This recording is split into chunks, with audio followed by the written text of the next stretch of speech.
ইরানের সর্বোচ্চ নেতার পররাষ্ট্র নীতি বিষয়ক উপদেষ্টা কামাল খারেজি এক কড়া বার্তায় বলেছেন, ওয়াশিংটনের সঙ্গে তেহরানের কূটনৈতিক আলোচনার জন্য বর্তমানে আর কোনো জায়গা অবশিষ্ট নেই।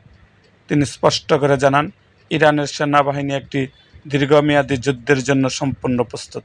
দেশটির শীর্ষ পর্যায়ে এই কর্মকর্তার এমন মন্তব্য ইঙ্গিত দিচ্ছে যে মধ্যপ্রাচ্যের চলমান উত্তেজনা প্রশমনে আলোচনার চেয়ে সংঘাতের পথই এখন বেশি প্রবল।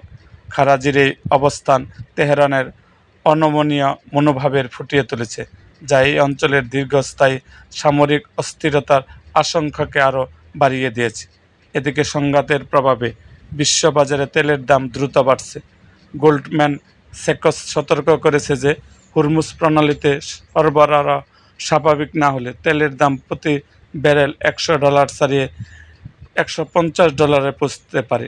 ইতিমধ্যে এই প্রণালী দিয়ে জাহাজ চলাচল প্রায় 80% কমে গেছে এবং বহু তেলবাহী ট্যাঙ্কার সমুদ্রে আটকা পড়েছে।